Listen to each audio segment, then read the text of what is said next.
आवाज़ नहीं आ रही है, उधर आवाज़ नहीं है वहाँ पर उस पंडाल में। भगवान देवादिदेव महादेव जो संपूर्ण जगत का कल्याण करने वाले हैं, संपूर्ण जगत का उद्धार करने वाले हैं, एक क्षण भी यदि उनकी अविरल भक्ति हमको मिल जाए, एक क्षण अगर हमें देवादिदेव महादेव की अविरल भक्ति प्राप्त हो जाए, एक क्षण भी अगर हम भगवान शंकर की भक्ति में जुड़े हैं, तो ये निश्चित है कि हमारा बार बार जन्म नहीं होगा, हम देवादिदेव महादेव के चरणों में जाकर विलीन हो जाएंगे, ये निश्चित है।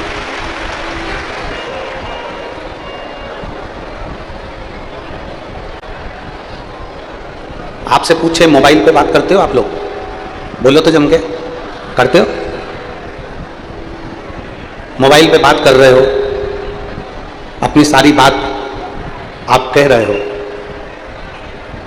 सारी बात आप बोल रहे हो, जिससे आप बात कर रहे हो वो आपको दिखाई नहीं दे रहा, वो आपको दिख नहीं रहा।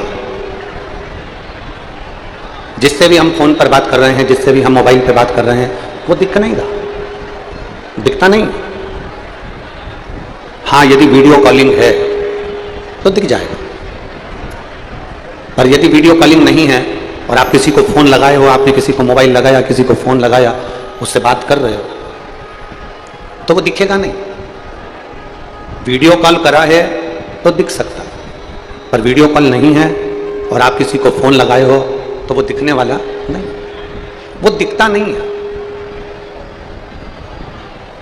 भले ना दिखे, पर वो नहीं भी दिखता है ना, तो भी हम अपने हृदय की सारी बातें उसको फोन पर बोल देते हैं, अपने दिल की सारी बातें हम उसको मोबाइल पर बोल देते हैं। बोलो सही है कि गलत है? जम के बोलो जरा, सही है ना? जिससे हम मोबाइल पर बात कर रहे हैं वो हमको दिख नहीं रहा, पर हम अपने मन की पूरी बात उसको बोल रहे हैं, अपने मन की सारी बात हम उसको कह रहे हैं, वो दिख नहीं रहा।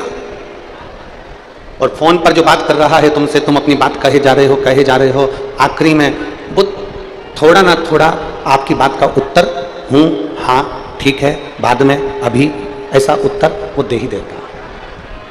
जिससे तुम बात कर रहे हो गला पकड़ रहा है, खींच के बोलना पड़ रहा है, जिससे तुम बात कर रहे हो वो दिखाई नहीं देगा, वो दिख नहीं रहा है, और आप अपनी पूरी बातें उसको कह रहे हो, अपनी मन की बात सब कुछ आप उससे कह रहे हो, सब कुछ दिखा नहीं है वो, पर कहा सब कुछ है।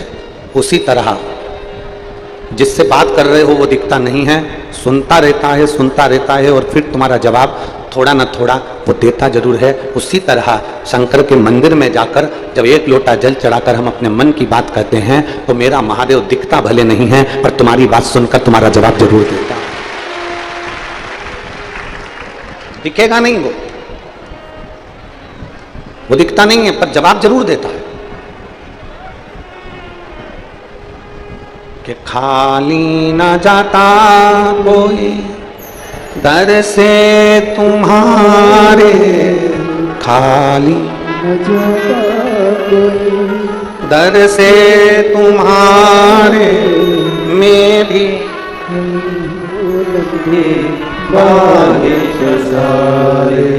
अपने हृदय लगा लो,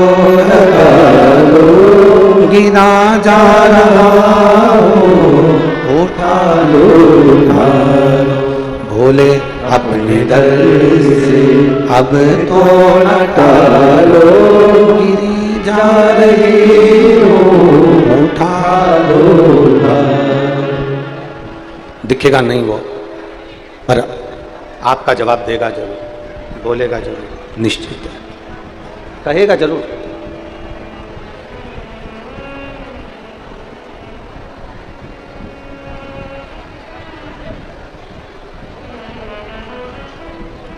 दुनिया के कई लोगों के हृदय में बहुत सारे प्रश्न होते हैं।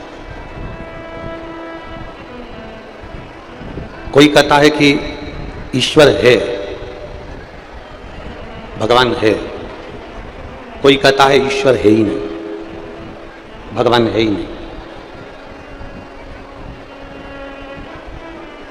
कोई कहेगा कि मंदिर तक जाओ, देवालय शिवालय तक जाओ और भगवान शंकर को एक लोटा जल चढ़ाओ, भगवान की सेवा करो, आराधना करो, पूजन करो, अर्चना करो, सेवा में लगो।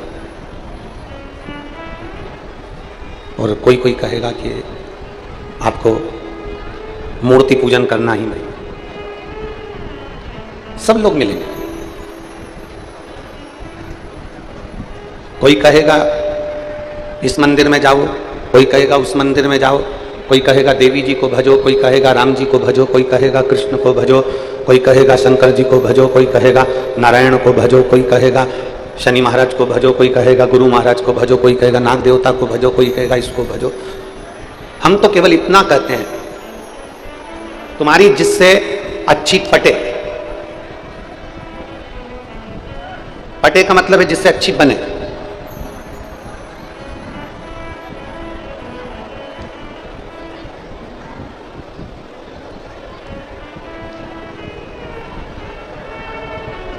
जिससे तुम्हारी अच्छी बन जाए, जिस देवता से तुम्हारी अच्छी लगन जुड़ जाए, जिस देवता से तुम्हारा मन जुड़ जाए, जिस देवता से तुम्हारा चित्त जुड़ जाए, जिस देवता से तुम्हारे मन की बात हो जाए, हम तो उतना कहते हैं कि जिस देवता से तुम्हारे हृदय का भाव जुड़ा हुआ है उस देवता को भजना प्रारंभ कर दो, वो तुम्हारी नैया पकड़कर पार कर ही दे। निश्चित है। राम से तुम जुड़े हो तो राम को भज लो, कृष्ण से तुम जुड़े हो तो कृष्ण को भज लो, शिव से तुम जुड़े हो तो शिव को भज लो, देवी से अगर जुड़े हो तो देवी जी को भज लो। तुम्हारा जो मन पड़े, तुम्हारा जो चित्त करे, तुम्हें जो लगे कि ये मेरी नैया पार कर सकते हैं उनको भजना। पर जिसको भी भजना, शिव महापुराण की कथा कहती है, जिसको भी भजना पूर्ण समर्पण से भजना, पूर्ण समर्पण।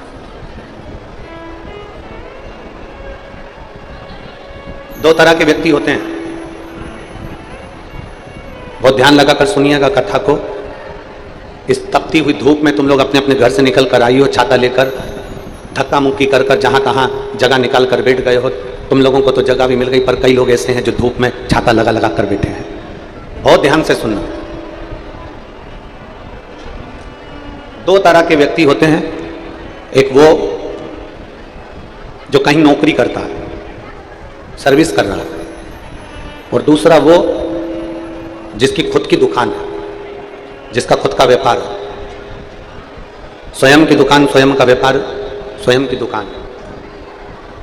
ये अमलेश्वर की लाखों की भीड़ में ऐसे व्यक्ति होंगे जो कोई नौकरी वाला भी है तो कोई दुकान वाला भी, कोई सर्विस कर रहा है, कोई बिजनेस कर रहा है, दुकान का। दोनों में क्या अंतर है? नौकरी करने वाले में और व्यापार करने वाले में क्या अंतर है? सर्विस करने वाले में और दुकान करने वाले में क्या अंतर है? सर्विस कर रहा है, नौकरी कर रहा है उसमें, और जो दुकान कर रहा है, व्यापार कर रहा है, उसमें क्या अंतर है? शिव महापुराण की कथा कहती है इसमें सबसे बड़ा अंतर यह है कि नौकरी करने वाला, सर्विस करने वाला 5 बजे अगर ऑफिस की छुट्टी होती है तो वो 4 बजे से घड़ी देखना चालू कर देता है। कौन? जम के बोलो जरा, जम के। सर्विस वाला। नौकरी वाला 4 बजे से घड़ी देखना चालू कर देता है, 4 बजे से घड़ी को देखना प्रारंभ कर देता है कि मेरी 5 बजे छुट्टी होगी, मुझे 5 बजे ऑफिस से जाना है, 5 बजे मुझे जाना है, 5 बजे मुझे जाना है, 5 बजे मुझे जाना है, 5 बजे मुझे जाना है। नौकरी वाला, सर्विस वाला 4 बजे से अपनी घड़ी देखना चालू कर देता है। क्यों? क्या कारण? 4 बजे से वो घड़ी देख रहा, ये नौकरी वाला, सर्विस वाला। और दुकान वाला, दुकान वाला घड़ी नहीं देखता। रात के 10 बज रहे हैं ना, दुकान मंगल कर रहा है और कोई ग्राहक आकर खड़ा हो गया तो ग्राहक आते से ही वो 10 बजे रात को भी सामान देगा जरूर। अगर 10 बजे रात को भी कोई ग्राहक आ गया तो वो दुकान बंद करते करते करते करते भी अपना सामान जो है वो देगा। नौकरी वाला 4 बजे से घड़ी देखना चालू कर देता है, और व्यापार करने वाला जिसकी खुद की दुकान है वो घड़ी नहीं देखता, जाते जाते भी ग्राहक आ जाए तो उसको देकर फिर जाता है, उसका केवल एक कारण है कि नौकरी वाला घड़ी इसलिए बार बार देखता है क्योंकि उसका नौकरी के प्रति पूर्ण समर्पण नहीं है, और दुकान वाला घड़ी इसलिए नहीं देखता क्योंकि वह पूर्ण अपने व्यापार की ओर समर्पित होकर चलता है। अपना पूर्ण समर्पण उसका व्यापार में है। मेरा व्यापार मुझे आगे बढ़ाना है, मेरा काम मुझे आगे बढ़ाना है, मेरे व्यापार को मुझे आगे बढ़ाना है, मेरे कार्य को मुझे आगे बढ़ाना है, मेरे काम को मुझे आगे बढ़ाना है। व्यापार वाला सोचता है कि मुझे अपने व्यापार को चार चांद लगाना है, मुझे मेरे व्यापार को बढ़ाना, तो पूर्ण समर्पित होकर काम करता है। नौकर भले ढिलाई कर दे, नौकर भले काम में कंजूसाई कर दे, पर जिसकी दुकान है वो कंजूसाई नहीं करता, वो खुद नौकर जैसा लग जाएगा और काम करके ही मानेगा, स्वयं लग जाएगा, स्वयं करेगा, स्वयं। बस शिव महापुराण की कथा यही कर रही है। सर्विस जैसा समर्पण नहीं चाहिए कि 4 बजे से तुम घड़ी देखना चालू कर दो कि अब मुझे जाना है, अब मुझे जाना है, अब मुझे जाना है।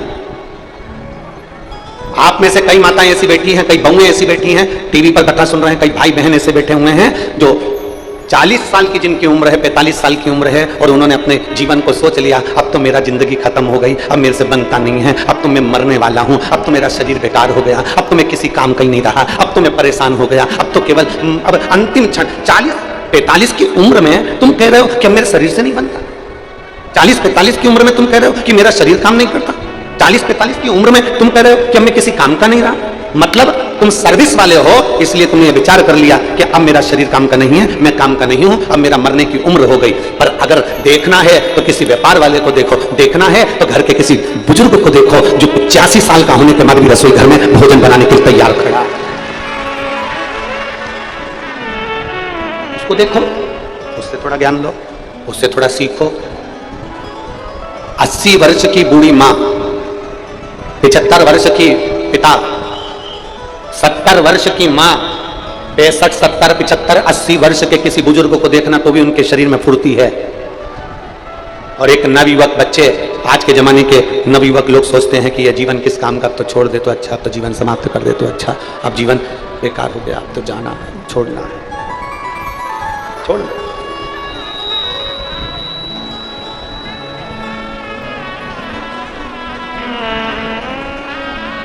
महाराज, अरे देख लिया संसार हमने, देख लिया सब मतलब के यार हमने, देख लिया झूठे नाते झूठे रिश्ते, झूठे नाते झूठे रिश्ते, अरे झूठा है संसार हमने देख लिया सब मतलब के यार हमने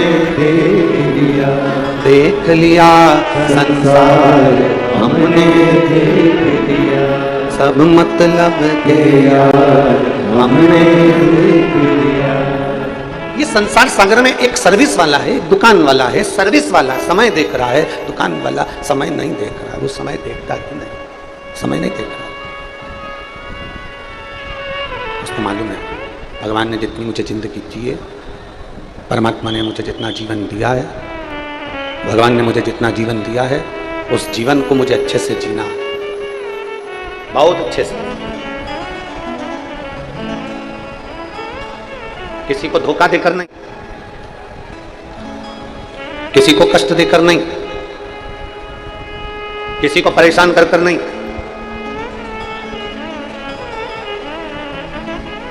अपनी जिंदगी को जीना है तो लोगों का भला कर जीना है। एक कथा आती है, चंद्रवंश में एक नंद नाम के राजा हुआ। चंद्रवंश में एक नंद नाम के राजा हुए, जिनका एक बेटा था जिसका नाम था धर्मगुप्त। क्या नाम है उसका? जम के बोलो जरा, धर्मगुप्त।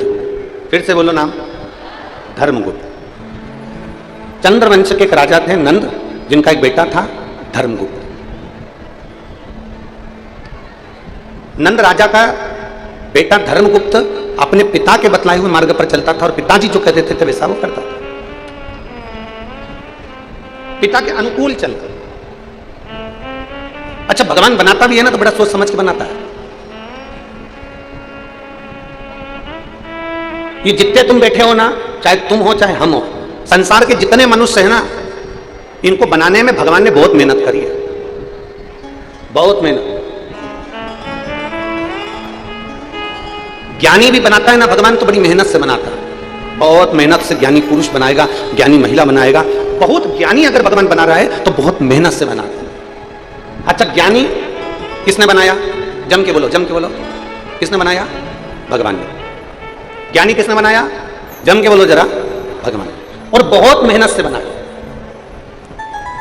तो ज्ञानी को बनाने के लिए जितनी मेहनत लगती है ना, उतनी ही मेहनत भगवान को मूर्ख बनाने में भी लगती है। ज्ञानी उसी ने बनाया है तो मूर्ख भी जम के बोलो जरा, उसी ने बनाया। अब किसी ज्ञानी व्यक्ति को तुम मूर्ख बना सकते हो क्या? बोलो बोलो, जम के बोलो जरा, नहीं। तो मूर्ख व्यक्ति को तुम ज्ञानी बना सकते हो क्या? अरे बोलो तो जम के, नहीं। क्योंकि ज्ञानी इतनी मेहनत से उसने बनाया है तो मूर्ख भी उतनी मेहनत से उसने बनाया। तो किसी मूर्ख को तुम कितना भी ज्ञान दे दो, कितना भी प्रमाण दे दो, तुम कितनी भी अपने शास्त्र और वेद किसी मूर्ख को दिखा दो, तो भी मूर्ख तो मूर्ख ही रहेगा, वो कभी ज्ञानी बन ही नहीं सकता। मूर्ख मूर्ख रहेगा, वो कभी ज्ञानी नहीं हो सकता। और ज्ञानी को कितना भी मूर्ख बना लो, वो मूर्ख नहीं हो सकता। क्योंकि परमात्मा ने ज्ञानी को भी बनाने के लिए मेहनत करी है तो मूर्ख को बनाने के लिए भी मेहनत करी है। अगर एक विद्वान उसने पैदा करा है तो बड़ी मेहनत से पैदा करा है, और अगर एक मूर्ख पैदा करा है तो उसको भी बड़ी मेहनत से करा, बड़ी मेहनत। अब कई लोग यहाँ पर अपने अपने घरों में कई लोग बात में कह देते हैं हमारा वो भाई तो ऐसा मूर्ख है, उसको समझा समझा के थक गए। तो क्यों समझा रहे? कितनी मेहनत से भगवान ने बनाया है उसको। अगर वो समझने वाला होता तो एक बात में समझ जाता, पर वो नहीं समझा, नहीं समझ। तो शिव कथा कर रही है, सामने वाला व्यक्ति अगर नहीं समझ रहा, सामने वाले व्यक्ति को समझाने का प्रयास किया गया, वो नहीं समझा, तो शिव महापुराण की कथा कहती है फिर हमारा जो गायत्री परिवार है वो कहता है हम सुधरेंगे, युग सुधरेगा। हमारा जो गायत्री परिवार है वो कहता है कि हम सुधरेंगे, युग सुधरेगा। अगर किसी को हम बदल रहे हैं और वो बदलना नहीं चाहता, किसी को हम सुधार रहे हैं वो सुधरना नहीं चाहता, वो मूर्ख की मूर्ख रहना चाहता है, तो शिव पुराण की कथा कहती है फिर उसको मत सुधारो, उसको मत बदलो। फिर शिव पुराण की कथा कहती है अपने आप को बदल लो, तो संसार पूरा बदला नजर आने लगेगा। अपने आप को हम सुधरेंगे, जम के बोलो जरा, हम सुधरेंगे, हम बदलेंगे, युग बदलेंगे। अब हमें बदलना, और बदला कि नहीं बदला युग? कलयुग चल रहा था, लोगों ने मंदिर छोड़ दिए थे, शंकर जी के मंदिर में ताले पड़े रहते थे, शंकर जी के मंदिर में कोई पानी डालने नहीं जाता था, कोई जल चढ़ाने नहीं जाता था, कुत्ते बैठे रहते थे, जाले हो जाते थे। शंकर जी के मंदिर में जानवर थे, और शंकर के मंदिर में सावन के महीने में लोग जाते थे और शिवरात्रि पर जाते थे। कावड़ लेने के लिए कुछ लोग जाते थे, कावड़ भरने के लिए कुछ लोग जाते थे। सावन के महत्व को कौन जानता था? हर महीने शिवरात्रि आती है ये कोई नहीं जानता था। घर से जल ले जाने का क्या महत्व है इसको कोई नहीं जानता था। शंकर जी की बेटियां कितनी हैं इसको कोई नहीं जानता था। श्री शिवाय नमस्तुभ्यम मंत्र कैसा है इसको कोई नहीं जानता था। पर धीरे धीरे धीरे धीरे कलयुग में ये शिव युग आकर समाहित हो गया और ये जनमानस में शंकर की भक्ति है। और कलयुग में शिव युग आया है, मेरे बाबा ये तेरा रचाया। ये जो भजन की लाइन है हमारे झांसी वाले चतुर्वेदी जी हैं, शिष्य हैं, उनकी धर्म पत्नी ये भजन बनाई थी। अब तो लोगों ने इसको अपनी अपनी एल्बम में गा दिया, पर इस भजन का निर्माण झांसी वाले चतुर्वेदी जी की धर्म पत्नी ने किया कि कलयुग में शिव युग आया है, महादेव ये तेरा रचाया। कलयुग में शिव युग आया और मेरे शंभु ये तेरा रचाया।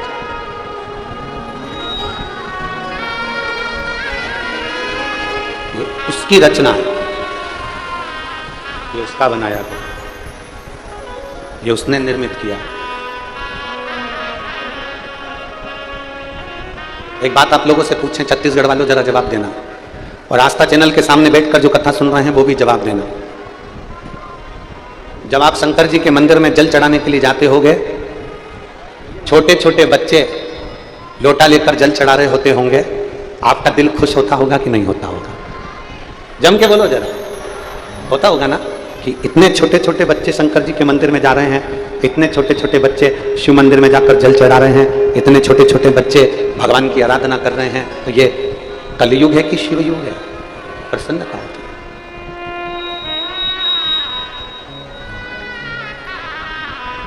कितनी प्रसन्नता।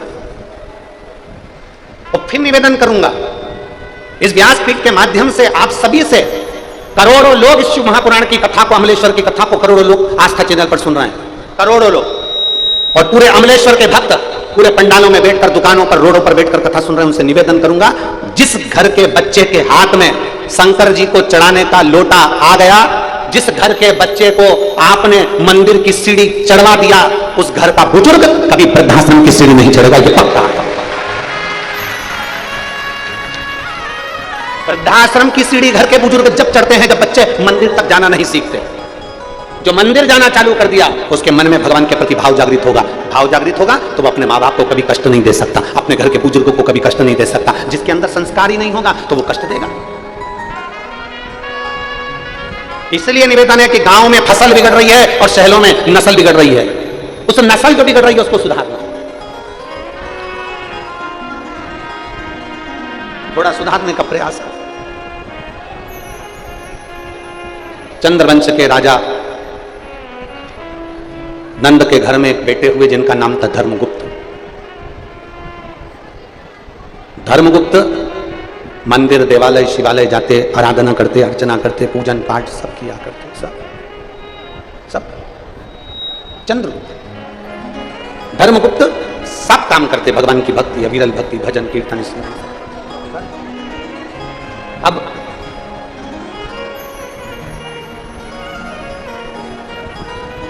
एक दिन धर्मगुप्त अपने किसी मित्र के साथ में मंदिर की आराधना छोड़कर, मंदिर की पूजन छोड़कर, शंकर जी के मंदिर में जल चढ़ाने की जगह धर्मगुप्त अपने मित्र के साथ में भ्रमण करने चले गए और घूमने के लिए गए। और घूमने जाने पर उसी मित्र के घर पर, उसी मित्र के घर पर एक रात्रि विश्राम कर लिया। और मित्र के घर पर जब एक रात्रि विश्राम करा, एक रात्रि विश्राम कर जब उसके घर का भोजन करा, भोजन कर धर्मगुप्त वापिस आया और जैसा खाया अन्न, जम के बोलो जरा, वैसा हो गया मन। जैसा खाया अन्न, जम के जरा, वैसा हो गया मन। और जैसा पिया पानी, वैसी हो गई वाणी। और जैसा पिया दूध, वैसा बन गया बुद्ध। बुद्धि कैसे बनती है? बोलो बोलो जम के, दूध से।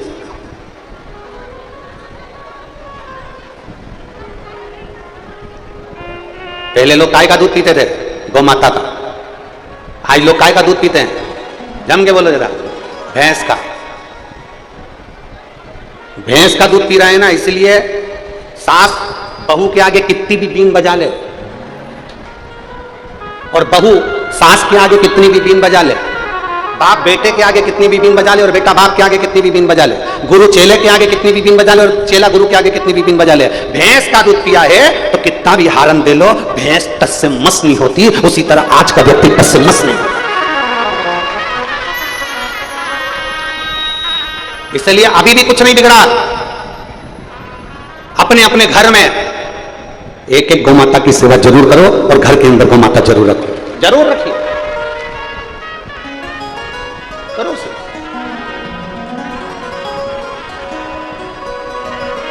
अरे गौ माता की सेवा करो रे, सेवा करो तो मेवा मिले।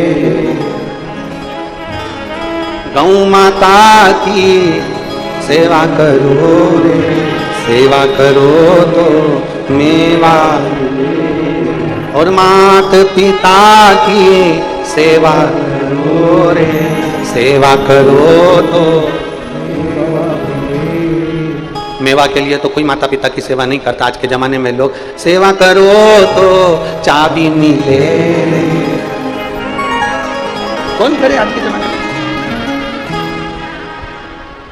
फिर वही वाली लाइन आ गई, देख लिया संसार हमने, देख लिया सब मतलब के यार हमने देख लिया। महाराज कौन कर रहा है? शिव मंदिर छोड़ा धर्मगुप्त ने, अपने दोस्त के घर चले गया, मित्र के घर। एक रात्रि विश्राम करा, भोजन किया, भोजन कर कर वापिस आया। अन्न का बड़ा असर है, अन्न का बहुत असर। बहुत सावधानी रखिए भोजन करने में, बहुत सावधानी।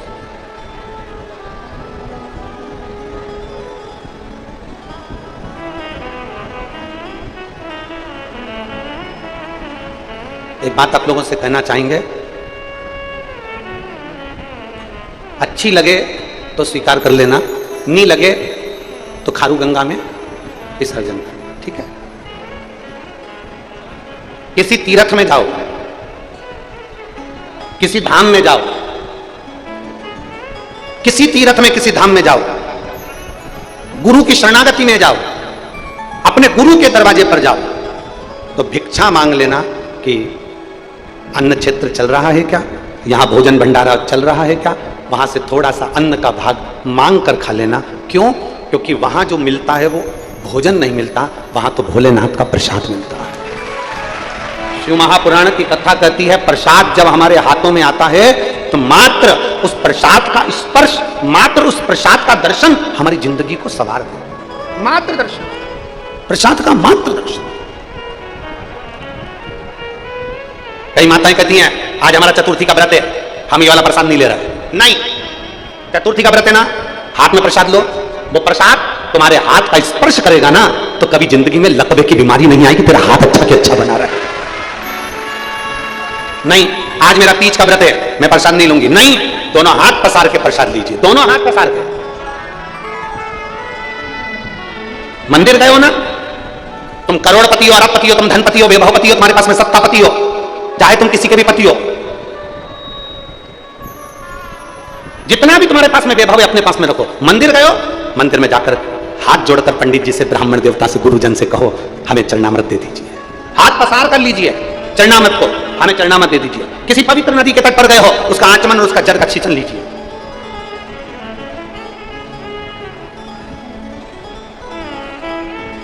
वो कितना फल देगा।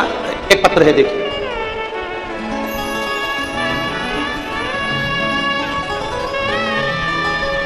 शिवानंद साहू, लोकेश्वरी साहू, ग्राम अरसनाश पाटन। क्या लिखा है? अरसनारा, सही है? अरसनारा पाटन, जिला दुर्ग, छत्तीसगढ़। कहीं बैठे हो तो हाथ हिला सकते हैं, अगर कहीं बैठे हो तो अपना दोनों हाथ हिला सकते हैं। शिवानंद साहू, लोकेश्वरी साहू। पत्र को आप लोग एलईडी पर पढ़ सकते हैं, आपके सामने जो एलईडियां हैं, टीवी हैं, उस पर भी आप पत्र पढ़ सकते हो। शिवानंद साहू, लोकेश्वरी साहू, अरसनारा पाटन, जिला दुर्ग, छत्तीसगढ़। मेरा मोबाइल नंबर ये है। गुरुजी, एक लोटे जल का मैं क्या वर्णन करूं। मेरे पति के मुख में गांठ हो गई थी और हमें पता चला, तो हमने रायपुर के एम्स हॉस्पिटल में टेस्ट करवाया, तो पता चला 4 दिसंबर को उनका टेस्ट पॉजिटिव आया और उसमें कैंसर मुख का बताया, और कैंसर था। गुरुजी ने अब कैंसर तो बता दिया, इतनी बड़ी बीमारी को सुनकर चिंता तो होती है, टेंशन तो होता है। गुरुजी, तब इतनी बड़ी बीमारी सुनकर आपका जो रात्रि को 9:15 वाला उपाय है, शंकर को जल चढ़ाना और उस जल को लाकर आचमन कराना, वो हमने हमारे पति को कराना प्रारंभ करा।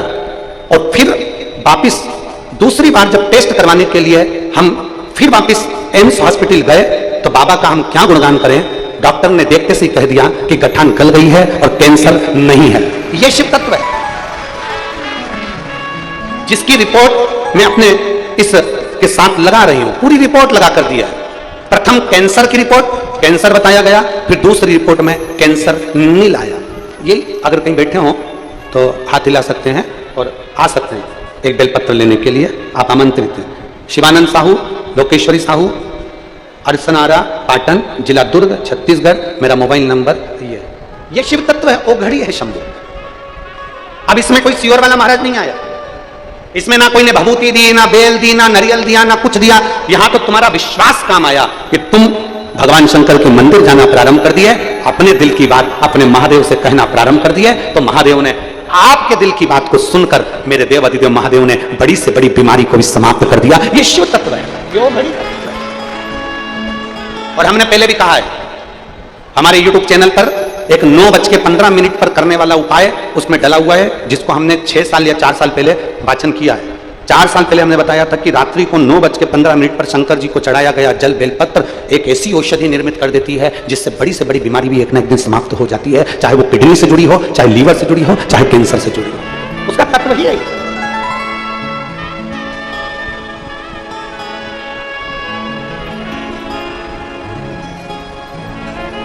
एक जीवन की सार्थकता सिद्ध होती है उसमें, एक आनंदता सिद्ध होती है। और शंभो शरणे मांगू घड़ी रे दुख दया करीन दर्शन। शंभो शरणे मांगू घड़ी रे दुख काटो दया करीन दर्शन। शिव तत्व की प्रबलता आपके विश्वास में है। आपके दुख के समय पर, आपकी तकलीफ के समय पर, आपके कष्ट के समय पर सियोर वाला महाराज सियोर छोड़कर नहीं आएगा। याद रखना, बहुत अच्छे से समझ लेना। और केवल सियोर वाला महाराज ही नहीं, दुनिया का कोई महाराज, दुनिया का कोई बाबा, दुनिया का कोई महात्मा तुम्हारी दुख की घड़ी में तुम्हारे साथ नहीं खड़ा होगा। पर इतना याद रखना, महाराज भले खड़ा ना हो, बाबा भले खड़ा ना हो, पर मेरा भोला बाबा तो तुम्हारी दुख की घड़ी में जरूर खड़ा हो। निश्चित है, मेरा भोलेनाथ तुम्हारी दुख की घड़ी में खड़ा है, मेरा शंभुनाथ तुम्हारी दुख की घड़ी में खड़ा है। और अंत समय प्रभु देखो, ये लाइन को हम अकेले नहीं गाएंगे, तुम भी जितने पंडाल वाले, सारे पंडाल वाले बोलो, अंत समय वचन निभाना पड़े, आए ना आए प्रभु कुटुंब कबीरा, अंत समय प्रभु आना पड़ेगा, वचन दिया तो निभाना पड़ेगा, अंत समय प्रभु आना पड़ेगा। कोई नहीं आएगा, अंतिम बिंदु में कोई नहीं आएगा। तुम्हारा 50 लाख का कर्जा हो जाए, तुम एक एक रिश्तेदार के हाथ पैर जोड़कर देख लेना, हम देखें कौन तुम्हारा 50 लाख का कर्जा चुका सकता है। कितनी बड़ी बीमारी तुम्हारे शरीर में आ जाए, लोग दवाई करा देंगे, अच्छे हॉस्पिटल में पहुंचा देंगे, पर कौन होगा जो उस दर्द को सहन करेगा, उस कष्ट को सहन करेगा? तुम्हारा कष्ट तुम्हें सहना है, तुम्हारा दर्द तुम्हें सहना है, कोई दूसरा नहीं सहेगा। अपने कष्ट को अपने को सहना, अपने दर्द को अपने को सहना। हॉस्पिटल में पलंग पर अकेले पड़े हो गए, सब आएंगे, देखेंगे, मिलेंगे, एप्पल भी लाएंगे, नारियल पानी भी लाएंगे, सब रखेंगे, पर सब पड़ा हुआ है, सब रखा हुआ है, पर कोई दर्द को बांटने वाला नहीं होगा। तुम्हारे शरीर के रोग को, तुम्हारे कष्ट को कोई बांटने वाला नहीं होगा। तुम्हारे दर्द को, तुम्हारे दुख को, तुम्हारे कर्जे को, तुम्हारी तकलीफ को कोई नहीं बांटेगा। बस केवल तुमने जो शंकर भगवान को एक लोटा जल चढ़ाया है, वो देव अधिदेव महादेव नंदी लेकर आएगा और तुम्हारे दुख को काट कर जाएगा।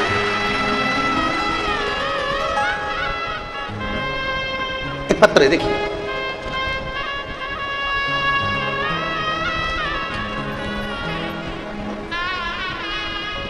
मैं अन्नू मिश्रा, पत्नी श्री अवनीश मिश्रा, जिला मैनपुरी, उत्तर प्रदेश से यहाँ आई हूँ। उत्तर प्रदेश की रहने वाली हूँ, मैनपुरी की। मैं अन्नू मिश्रा, पत्नी श्री अवनीश मिश्रा, मैं जिला मैनपुरी, उत्तर प्रदेश की रहने वाली हूँ। कहीं बैठी हैं? हाथ हिलाइएगा।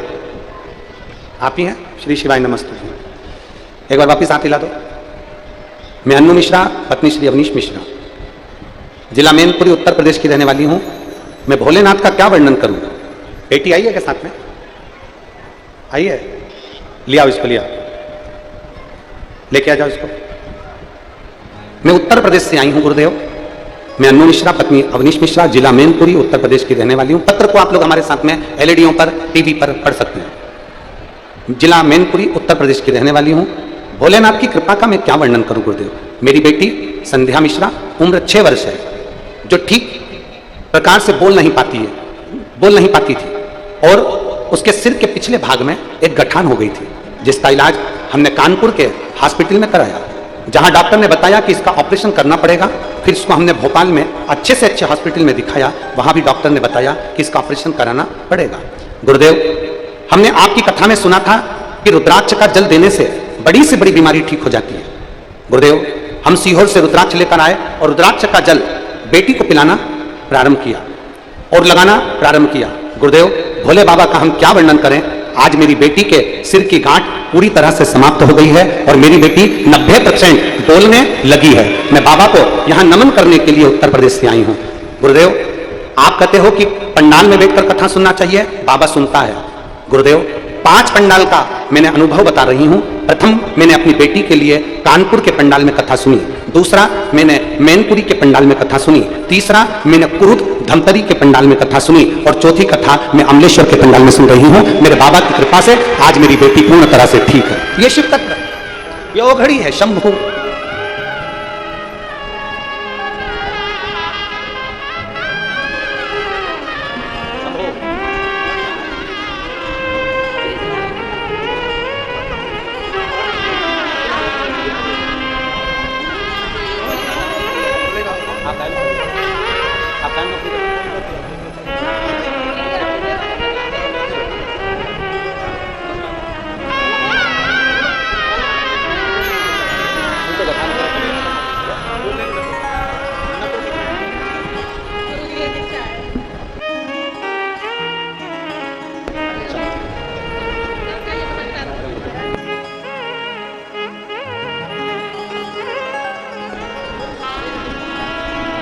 इस बेटी के, उसके पापा सीआरपीएफ में सर्विस भी करते हैं। बेटी के सिर में बड़ी गठान थी, बोल नहीं पाती थी। उसके पापा मम्मी का कहना है 90% बेटी बोलने लगी और गठान पूरी गल चुकी है। ये शिव तत्व है, शंभु है वो। और खाली ना जाता कोई, मेरी जीजियों, मेरे जीजाओं, मेरी बेटियों, मेरे बेटाओं, मेरी माताओं, मेरे भाई, आप इतनी धूप में अगर बैठकर कथा सुन रहे हो, आस्था चैनल पर कथा सुन रहे हो, मोबाइल पर कथा सुन रहे हो, तुम्हारी कथा खाली नहीं जाएगी। मेरा बाबा तुम्हें भर कर जरूर भेजेगा। उससे दिल से कहो, अरे खाली ना जाता कोई दर से तुम्हारे, खाली ना जाता कोई दर से तुम्हारे, मैं भी खड़ी हूँ पसारे, अपने हृदय लगा लो, गिरा जा रहा हूँ उठा लो, भोले अपने दर से अब तो न टालो, गिरी जा रही हूँ उठा लो। कोई साथ नहीं दे, ना हम आएंगे ना दुनिया का कोई व्यक्ति आए। अंत समय में जब तुम्हारी तकलीफ की घड़ी हो, जब तुम्हारी कोई ऐसा समय तुम्हारे पास में आ गया कि मैं बहुत कष्ट में हूं, उस समय उसको याद करना, उस परमात्मा को याद करना, मेरे ओघड़दानी, मेरे शंभू को याद करना। देरी नहीं करेगा। ब्रह्मा जी ब्रह्मलोक में रहते हैं, भगवान विष्णु बैकुंठ लोक में रहते हैं और मेरा देव अधिदेव महादेव पृथ्वी पर रहता है। जो पास में रहता है वो सबसे पहले तोड़ कर आएगा, तुम्हारा दुख हर कर। नजदीक में आए शिव, नजदीक शंभू, उसको पुकारो, उसको बुला लो। महाराज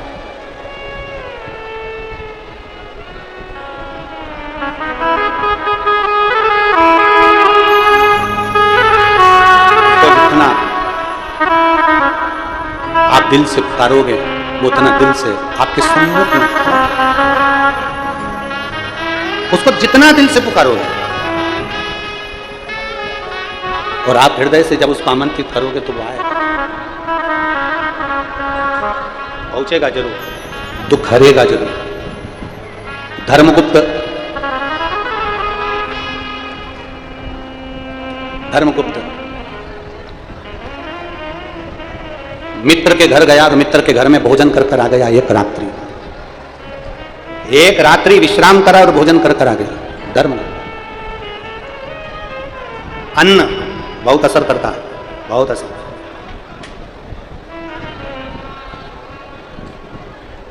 आप लोगों में से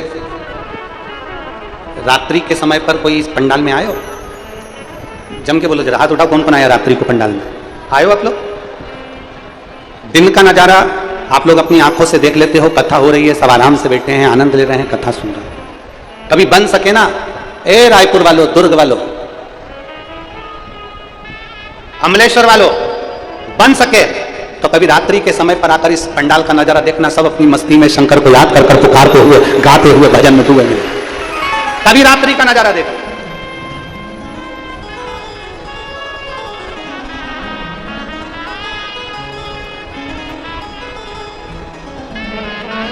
कभी मौका मिल जाए तो रात्रि का नजारा आकर देखिए। एक बार पंडाल में पहुंच कर देखो, बांटने वाले पानी बांट रहे होंगे, बांटने वाले बिस्कुट बांट रहे होंगे। रात्रि के समय पर कोई घर से पोहा बनाकर लाएगा, कोई भोजन बनाकर लाएगा, सबको बांट रहे होंगे और लोग भजन में डूबकर नाच रहे होंगे, कूद रहे होंगे, भगवान शंकर को याद कर रहे होंगे। कुंभ में 12 साल में कुंभ का नजारा एक बार देखने को मिलता है। कुंभ का नजारा एक बार दर्शन करने को मिलता है। परशु महापुराण का ये कुंभ ऐसा कुंभ है जो हर 7 दिन में नजारा दर्शन करने को मिलता है। इसका आनंद लीजिए, इसका आनंद। धर्मगुप्त ने अपने मित्र के घर का भोजन कर लिया। एक रात्रि विश्राम करा और भोजन ग्रहण करा। एक रात्रि विश्राम और भोजन करा।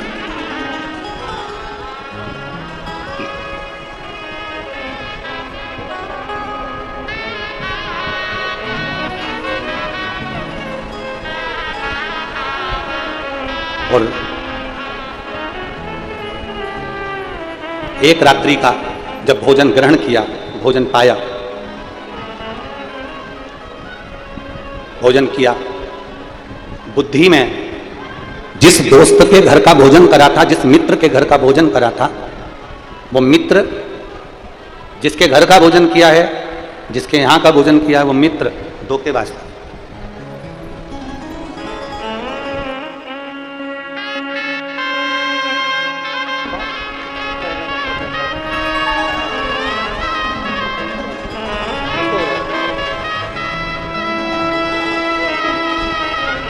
ये शिवानंद साहू जी हैं, लोकेश्वरी साहू, अरसनारा, पाटन जिला दुर्ग से, जिनके मुख में डॉक्टर ने एम्स में कैंसर बता दिया था और फिर रात्रि के 9:15 वाला जो प्रयोग किया और आज बाबा की कृपा से कैंसर मिल आया है। एम्स की रिपोर्ट उनके हाथ में दी गई है। एक बार, ये आपकी ताली नहीं है, ये महादेव से इनको आशीर्वाद दिलाया गया है। एक बार जोरदार ताली बजाएं।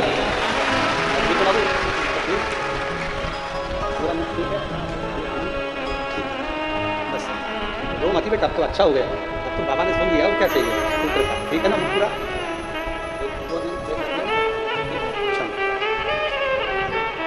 हरि लुटा दिया भंडार, कर दिया अपने भीतर एक धर्मगुप्त एक रात्रि को विश्राम करके मित्र के घर का भोजन करता रहा। एक रात्रि। एलईडियां चालू करो ना भाई। एलईडी चालू क्यों नहीं? एलईडी नहीं चालू है तो दूसरी लाइट लगवा। एलईडियां चालू करो, लोग परेशान हो रहे हैं। लाइट नहीं है, आप लोग आराम से बैठ जाओ। कथा आपके कानों तक पहुंच रही है, आप लोग कथा श्रवण करिए, उसका आनंद लीजिए आप।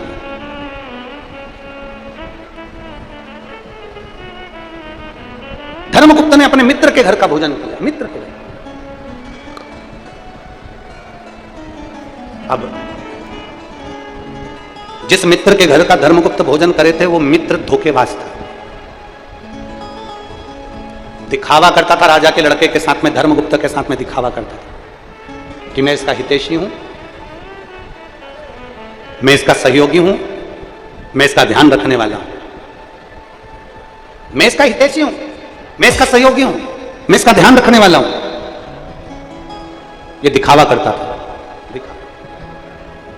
और मेरी जीजियों, मेरे जीजाओं, मेरी बेटियों, बेटाओं, मेरी माताओं, भाई, ध्यान रखना तुम एक बात का, अपने भीतर एक स्मरण रखिएगा, अपने भीतर एक भाव रखिएगा कि दुनिया में अच्छा मित्र, दुनिया में अच्छा मित्र बड़ी मुश्किल से प्राप्त होता है, बड़ी मुश्किल, बहुत मुश्किल से मिलता है। अच्छा मित्र बड़ा मुश्किल से मिलता है।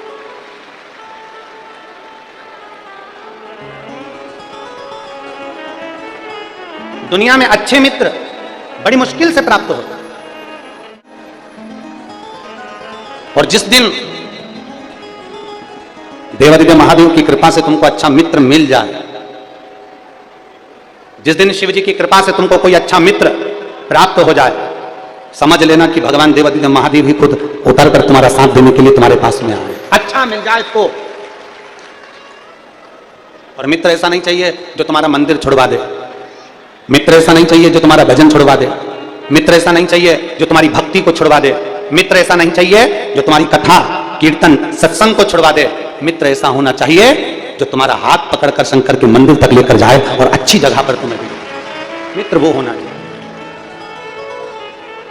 और शंभो शरण मांगो घड़ी रे दुख का दया करीन दर्शन आपो। शंभो शरण मांगो घड़ी रे दुख काटो दया करीन दर्शन आपो। धर्मगुप्त राजा का जो मित्र है वो श्रेष्ठ नहीं है, वो ठीक नहीं है, उसकी श्रेष्ठता नहीं। ऐसा मित्र से पाला पड़ गया, ऐसे मित्र के घर का भोजन किया उसने, ऐसा भोजन उसने ग्रहण किया अपने मित्र के घर का कि उसकी बुद्धि भी धोखा देने के लिए जागृत हो गई, धोखा देने के लिए जागृत हो गई। और हुआ क्या, धर्मगुप्त एक दिन वन में मृगा करने के लिए मृगा करने के लिए गया और वन में आखेट खेलने के लिए जैसे ही गया, जाते जाते जाते जाते रात्रि हो गई और उसकी बुद्धि ध्यान नहीं दे पाई कि रात हो गई। और आधी रात को वो घने जंगल में फंस गया। घने जंगल में फंसा, एक आम के पेड़ के ऊपर चढ़कर बैठ गया। घने जंगल में फंसा, आम के वृक्ष के ऊपर चढ़ के बैठा है धर्मगुप्त। अब रात्रि का समय, भय लग रहा है कोई सिंह ना खा ले, कोई शेर ना आ जाए, कोई चीता ना आ जाए, कोई सिंह मुझे भक्षण ना कर ले, भय लग रहा है उसको। अब करे तो करे क्या,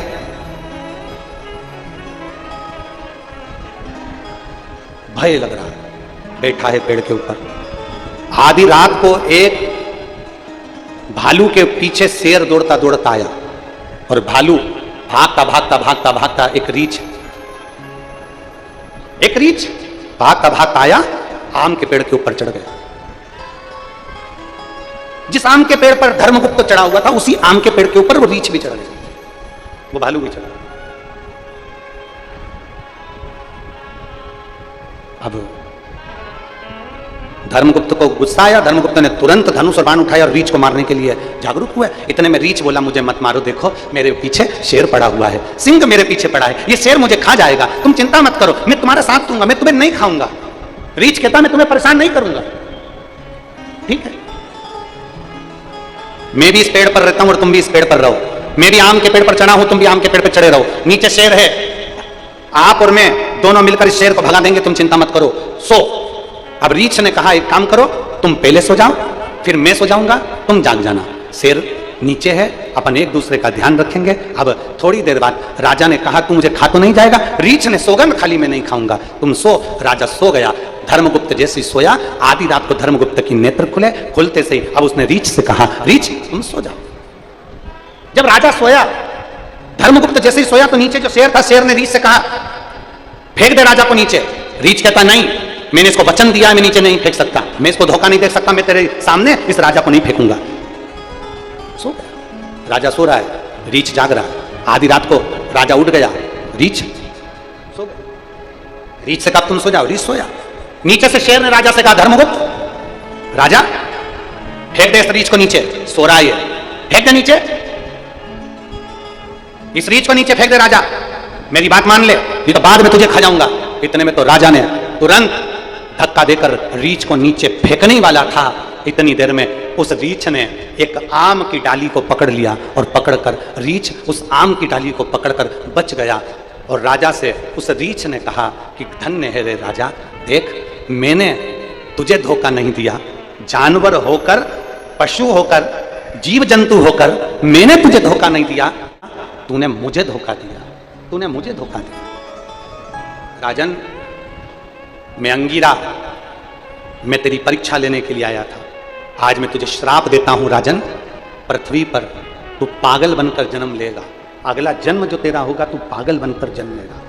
राजा हाथ जोड़कर कहता है मुझे क्षमा कर दो। अंगीरा जी कहते हैं अगर मनुष्य का शरीर मिला है, मानव की देह मिली है, मानव का शरीर मिला है, तो इतना याद रखना कि किसी को धोखा मत देना जिंदगी में। अगर धोखा दिया है तो किसी पागल खाने में जाकर पागल को देख लेना और अगला नंबर अपना भी लिख लेना कि अगला नंबर इस पागल की गिनती में हमारा भी होने वाला है, क्योंकि हमने धोखा दिया है। किसी को धोखा मत, जरा सी प्रॉपर्टी के चक्कर में, जरा से धन के चक्कर में, जरा सी सत्ता के चक्कर में, जरा से वैभव के चक्कर में, जरा सा नाम के चक्कर में हम एक दूसरे को धोखा देने के लिए तैयार बैठे हैं, जरा सी कुर्सी के चक्कर में हम एक दूसरे को लात मारने के लिए तैयार बैठे हैं, जरा सी प्रॉपर्टी के चक्कर में हम भाई भाई को नुकसान पहुंचाने के लिए तैयार बैठे हैं। और ईमानदारी से बोलो, अच्छे से अच्छे सूरमा शमशान में राख का ढेर बन गए, अच्छे से अच्छे सूरमा राख का ढेर बन गए। जब राजा रावण जैसा विद्वान जिसके सारे ग्रह उसके हाथ में थे, रावण जैसा विद्वान जिसका धर्मराज और यमराज भी उसके हाथ में थे, उस लंकाधिपति राजा रावण को भी मरना पड़ा है। कंस जैसा राजा, उसको भी मरना पड़ा, जिसके पास में पूतना थी, तृणावत था, अगरसुर था, बकासुर था, उस कंस को भी मरना पड़ा है। हिरण्यकशिपु जिसने वर मांगा था, ना नीचे मरूं, ना ऊपर मरूं, ना अंदर मरूं, ना बाहर मरूं, ना अस्त्र से, ना शस्त्र से, ना दिन में, ना रात में, ना 12 महीने में मरूं, उस हिरण्यकशिपु को भी मरना पड़ा। जब इतने बड़े बड़े सूरमा चले गए तो अमलेश्वर वालों,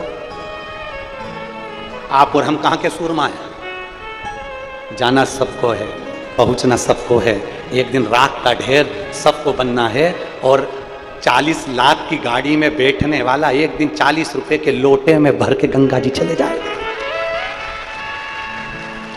40 लाख की गाड़ी में घूमने वाला भी एक दिन 40 रुपए के लोटे में भराकर हरिद्वार चले जाएगा, प्रयागराज चले जाएगा, 40 रुपए के लोटे में।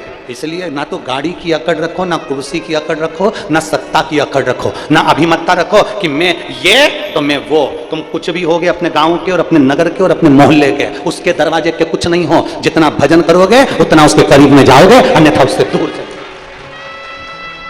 और मत बुरे कर्म कर बंदे वरना बच जाएगा, भगवान की आंखों से तू बच नहीं पाएगा, तू बच नहीं पाएगा। अरे ओ अज्ञानी मत कर नादानी, अरे ओ अज्ञानी मत कर नादानी। समझो जरा। कई माताएं कह देती हैं आप आकड़ आकड़ में, वो तो मैं जिंदा हूं इसलिए घर चल रहा है, जिस दिन मैं मर गई ना आटे दाल का भाव मालूम पड़ जाएगा। तो बुढ़िया से के तो मर जा, मर के तो देखो। कई लोग कहते हैं मैं दुकान चला रहा हूं, कोई कहता मैं घर चला रहा हूं, कोई कहता है मैं ये कर रहा हूं। अरे तुम होते तो भी होगा और नहीं होगे तो भी होगा। जिंदा हो तो लोग रोटी सब्जी खा रहे हैं, मर जाओगे तो 10 दिन के बाद में पूड़ी, चने की सब्जी, रायता, गुलाब जामुन, खोपरा पाक, सेव, नुक्ती खूब लपक के खाएंगे। और तेरा फोटो टंगा रहेगा, उस पर फूल की माला चढ़ी रहेगी और नीचे आलू में अगरबत्ती खुशी होगी। काय में अगरबत्ती? आलू में। कोई ध्यान नहीं देगा, कोई भी नहीं। कौन याद करेगा? अरे तेरा दिन, तेरा दिन याद करे, क्यों रे मन सुमीरन क्यों नहीं करे। कोई नहीं याद करेगा, केवल तेरा दिन याद करेंगे, इसके सिवा कोई 14वें दिन याद नहीं करे। छोड़ा गए। इसलिए निवेदन है, पृथ्वी पर यह मनुष्य का शरीर मिला है, मानव की देह मिली है, मानव का शरीर मिला है, तो कुछ अच्छा करते हुए चलना कि मरने के बाद भी लोग याद करें कि कोई था जिसने अमलेश्वर की इस पवित्र भूमि पर कोई अच्छा कार्य कर दिया। कोई कर्म बेकार कर मत जाओ, अच्छा करो जितना बन सके। किसी को धोखा नहीं देना, और धोखा देता तो तुम्हारे मोहल्ले में जो पागल घूमते हो ना, उनको देख लेना, इसने भी किसी को धोखा दिया होगा तो इस जन्म में पागल बनकर पैदा हुआ। अगला जन्म अगर तुमने किसी को धोखा दिया, भाई बंधु कुटुंब नाते रिश्ते किसी को भी तुमने धोखा दिया है, अगला जन्म तुम्हारा पागल का है। तुम तैयारी रख लो और मोहल्ले मोहल्ले घूमते फिरोगे, कॉलोनी कॉलोनी घूमते फिरोगे, ये निश्चित। थोड़ा बचो, थोड़ा।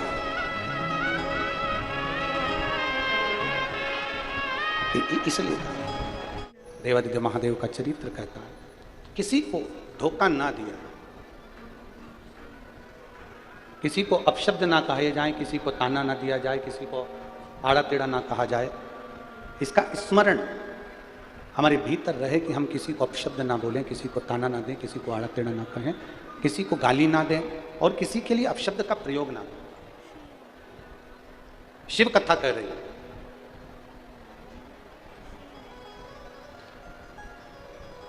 पार्वती जी का विवाह भगवान शिव जी के साथ हुआ। भगवान देवादिदेव महादेव माता पार्वती जी को लेकर कैलाश धाम पर आ गए। भगवान शिव की जितनी धर्म पत्नियां पहले रही हैं, माता सती, उमा, कुष्मांडा,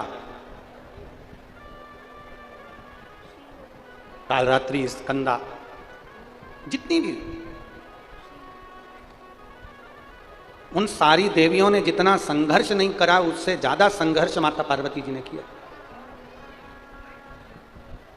जितनी परीक्षा माता पार्वती जी ने दी है उतनी परीक्षा किसी देवी ने नहीं दी, जितनी परीक्षा माता पार्वती जी।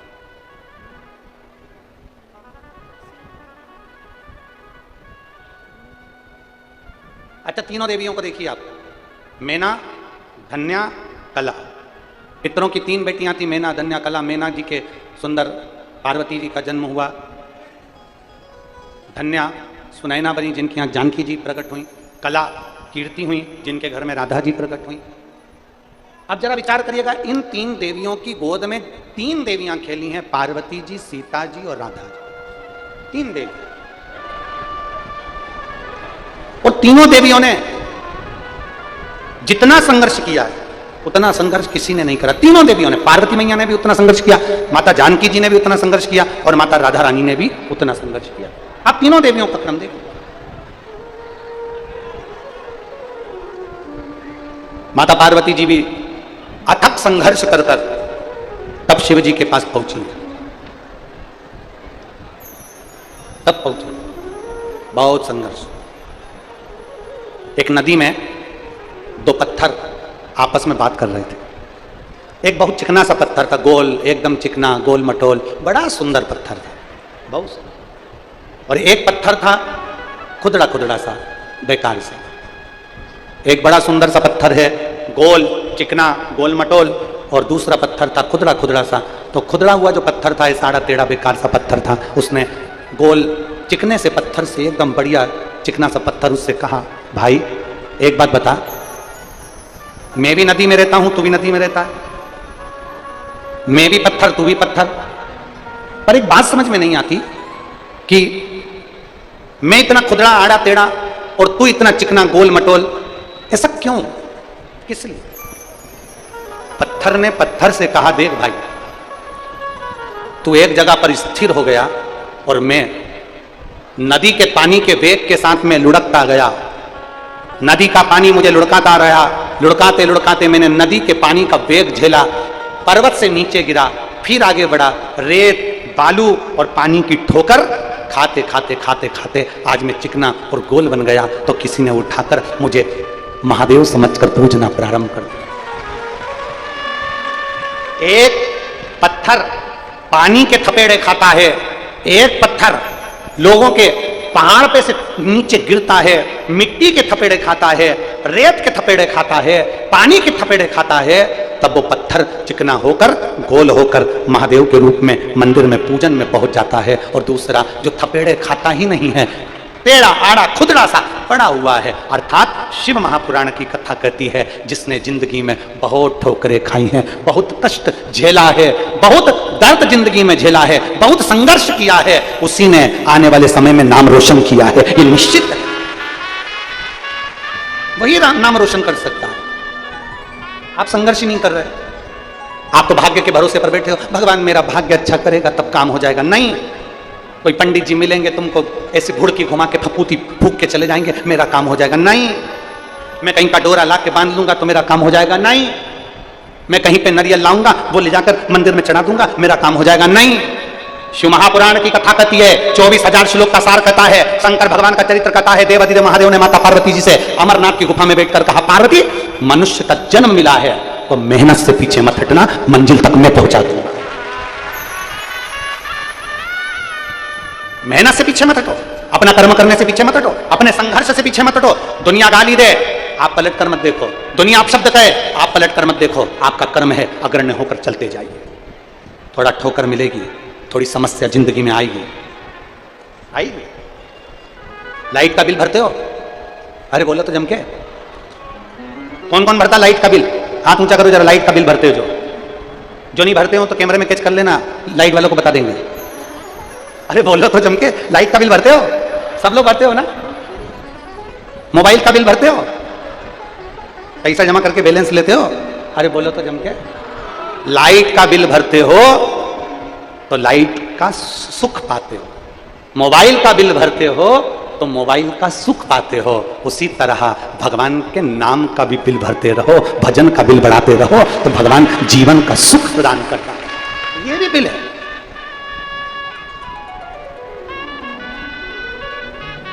बिना संकोच, आग लगे बस्ती में, अपन रहो मस्ती में। क्या किसको रोई है? जम के जरा, क्या किसको रोई है? चादर तान के सो, अलमस्त होकर जीवन जी। हम तो बाबा के भरोसे चलते हैं, हम तो बाबा के भरोसे चलते हैं। ये दुनिया वाले जलते हैं, ये दुनिया वाले जलते हैं, हम तो बाबा के भरोसे चलते हैं, हम तो बाबा के भरोसे चलते हैं। ये शिव है, शिव। आश्रित होकर चलो, समर्पित होकर चलो, डर कर नहीं, भय खाकर नहीं। अपना कर्म अपने को करना है, अपनी मेहनत। श्री शिवाय नमस्तुभ्यम। अगर वीडियो अच्छी लगे तो लाइक करें, कमेंट करें। चैनल पे नए हैं तो चैनल को सब्सक्राइब करें। श्री शिवाय नमस्तुभ्यम।